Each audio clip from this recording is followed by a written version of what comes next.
నమ్మకానికి మారుపేరుగా ఉంటారు. విశ్వాసంగా పనిచేస్తారు. వాచ్మెన్గా, వంట మనుషులుగా ఇళ్లలో చేరుతారు. ఆ తర్వాత ఆ ఇంటి గుట్టు మొత్తం తెలుసుకుంటారు. ఛాన్స్ దొరకగానే అందని కాడికి దోచుకెళ్తారు. అలాగని వీళ్ళేమి కరుడు కట్టిన నేరగాళ్లు కాదు. బతుకు తెరువు కోసం పొట్ట చేతి పట్టుకుని హైదరాబాద్కొచ్చి దోపిడీలకు పాల్పడుతున్న పలు నేపాలీ గ్యాంగులు. తాజాగా ఓ ఇంట్లో చోరీకి పాల్పడింది అలాంటి నేపాలీ గ్యాంగ్. హైదరాబాద్లో ఇటీవల కాలంలో దోపిడీలు, దొంగతనాలు చేయడంలో వీళ్లదే కీలక పాత్ర. వ్యాపారవేత్తలు, ఉన్నత ఉద్యోగులు ఇలా పలువురు ఇళ్లలో పనిచేయడానికి పని మనుషుల అవసరం చాలా ఉంటుంది. దీంతో గొప్పింటి వాళ్ల ఇళ్లలో పనిచేయడానికి పని మనుషులకు విపరీతమైన డిమాండ్ ఉంటుంది. ఇలాంటి వారి ఇళ్లలో పనిచేయడానికి ఎంతో నమ్మకంగా, విశ్వాసంగా ఉండాల్సి ఉంటుంది. అదే స్థానికంగా ఉండేవారిని తీసుకుంటే వారికి గుట్టు తెలుస్తుందని భావించి చాలా మంది నేపాలీల వైపు ఎక్కువగా మొగ్గు చూపుతుంటారు. ఇదే నేపాలీ నుంచి వచ్చేవారికి గోల్డెన్ ఛాన్స్ గా మారింది. తిరుమలగిరిలో రిటైర్డ్ ఆర్మీ ఇంట్లో చోరీ ఘటన మరవక ముందే మరో చోరీ చేశారు Nepali gang. Malakpet police station పరిధిలోని ప్రొఫెసర్స్ కాలనీలో మానస రెసిడెన్సీ ఉంది. ఈ అపార్ట్మెంట్లో వెంకటరమణ కుటుంబం 20 ఏళ్ల నుంచి నివాసం ఉంటుంది. వెంకటరమణ కుటుంబం నవంబర్ 13న టూర్కు వెళ్లారు. తమిళనాడు, కేరళ, గోవా రాష్ట్రాలకు వెళ్లారు. అక్కడి నుంచి తిరిగి టూర్ ముగించుకొని 2 రోజుల క్రితం ఇంటికి వచ్చారు.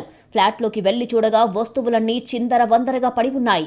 షాక్ కి గురైన వెంకటరమణ, అతని కుటుంబ సభ్యులు బెడ్రూమ్లోకి వెళ్లి చూశారు. అల్మారాలో ఉన్న నగదు, బంగారం, వెండి ఆభరణాలు కనిపించలేదు. వెనక డోర్ లాక్ బ్రేక్ చేసి లోపలికి వచ్చినట్లుగా గుర్తించారు. వెంటనే మలక్పేట్ పోలీసులకు సమాచారం అందించారు. మలక్పేట్ పోలీసులు దోపిడీ జరిగిన మానస రెసిడెన్సీలోని ఫ్లాట్ నంబర్ 102కు వచ్చారు. క్లోజ్ టీమ్ ని పిలిపించి ఆధారాలు సేకరించారు. వెంకటరమణ ఫిర్యాదు మేరకు కేసు నమోదు చేశారు పోలీసులు. ఇదే అపార్ట్మెంట్లో నేపాల్కు చెందిన అర్జున్ 5 నెలల పాటు వాచ్మెన్ గా పనిచేశాడు.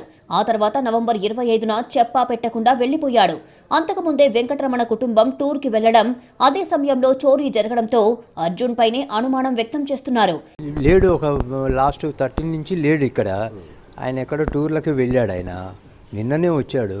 నిన్న వచ్చి సాయంత్రం చూసుకునేటప్పటికి మొత్తం అంతా బ్రేక్ అయింది. వెనక నుంచి తలుపు అంతా బ్రేక్ అయింది. లోపల చూసుకుంటే బీరువాలో అన్నీ తీసేసి ఉన్నాయి, అన్నీ సర్దేసి ఉన్నాయి.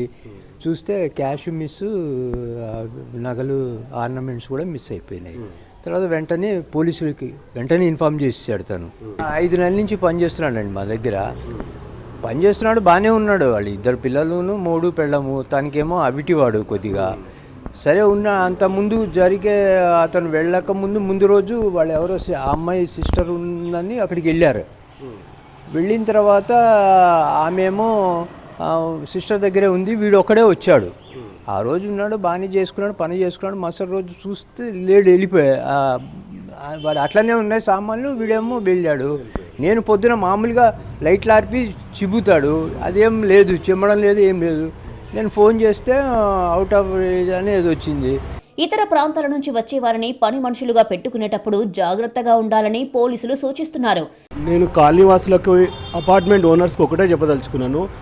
మనము నాన్ లోకల్స్ని పనిలో పెట్టుకున్నప్పుడు వారి మొత్తం జాతకము, వాళ్ళ ప్రీ హిస్టరీ, ఇంకొకటి పోలీస్ క్లియరెన్స్ కూడా వాళ్ళని అడగవలసిందిగా కోరుతున్నాను. ఎందుకంటే బంగారం విలువైన వస్తువులే కాదు, మానవ ప్రాణాలకు కూడా చాలా ఇబ్బంది కలిగే పరిస్థితులు నెలకొల్పవచ్చు వీళ్ళు.